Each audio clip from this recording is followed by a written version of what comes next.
Whiplash has been Cinekyd's most successful motion picture to date, winner of the Gold Venus Medallion at the Houston International Film Festival.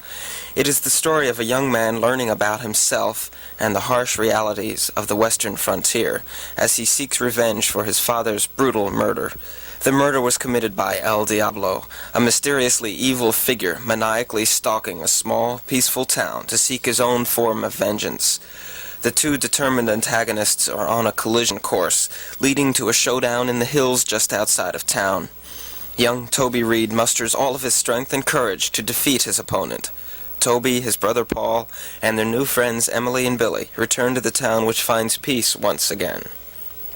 2 years have passed. Billy and Paul have grown, Toby and Emily have grown, and the town has forgotten those bitter events. They have pushed El Diablo out of their minds for good, until the mysterious visit behind the cantina, until the ruthless slaughter of a group of innocent settlers, until El Diablo himself returns to find Toby Reed and carry out an act of twisted vengeance he's plotted for 2 years. Whiplash 2 continues the saga and builds to a bigger, more desperate climax, pitting Toby Reed against El Diablo once more. This time, Toby Reed will be sure. The makers of Whiplash 2 are students of Cinekyd's summer filmmaking workshops.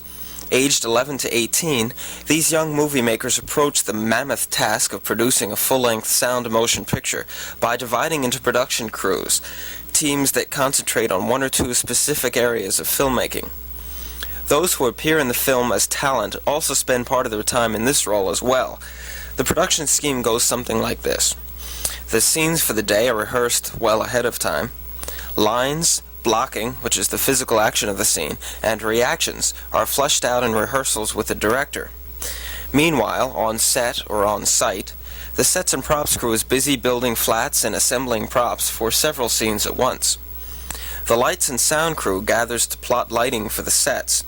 The electrical plan must be mapped as carefully as the lighting design, to prevent with 100% certainty any circuit overloading. What's the angle of the light? Low angle? Compared to coming through the window? Yeah, it's a mix, because the moon coming through the window would be low angle, but the lamps would be somewhat high. So let's call it medium angle. Alright. Now, would it be diffused or harsh? Harsh. Okay, harsh. Candle. 3 of them. Candle and nothing else, right? Okay. Let's imagine, just as here we imagine that there's a window here.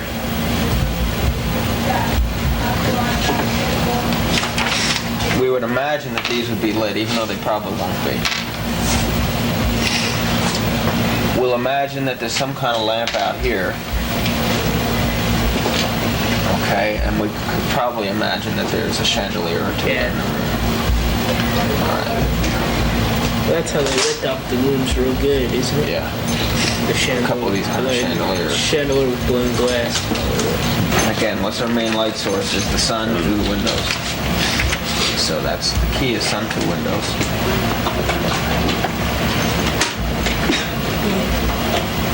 So where would we set them? What kind of lights would we have for that? Sun through windows and door. Okay. So what do you think? You said there was a window here, so you can have one or two. We could do it that way, yeah. Or through the door. Okay, so we'd have a couple lights here. Once the set is built and dressed, the lighting crew can then move in. The addition of a homemade lighting grid to the Cinekyd studio in time for the summer's filming makes this job much more practical. In addition, it clears the studio floor of light stands and electrical cables, making it easier to cram the ever-growing crews into the studio. An hour before shooting time, the talent reports to the makeup and costume room.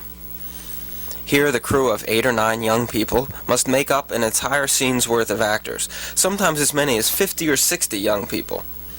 Some of the makeup effects are quite complex, as in the case of the tattooed snake on the chest of actor Paul Salfi.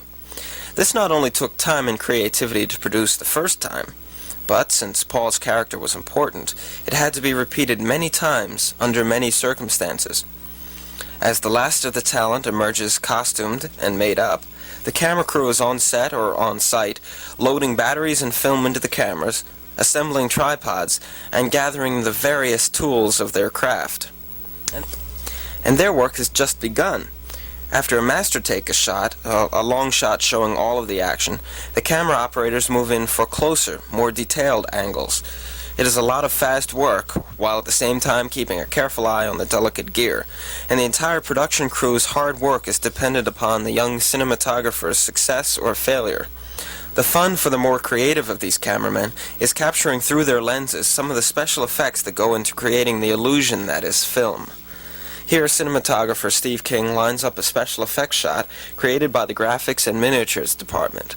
It is called a glass mat, and it helps create the illusion that the audience has been transported from Willow Grove to the open West. Graphics and Miniatures is headed by staff member Becky Bride. Do you enjoy what you do here? Do I enjoy it? Yes. Yes, very much so. Very much so? What are you working on right now for the movie Whiplash 2? Right now we're working on some paper mats or glass mats where we're going to actually use photographs for. And at this moment I'm trying to figure out what section of this particular mat Mindy's going to cut out. Miss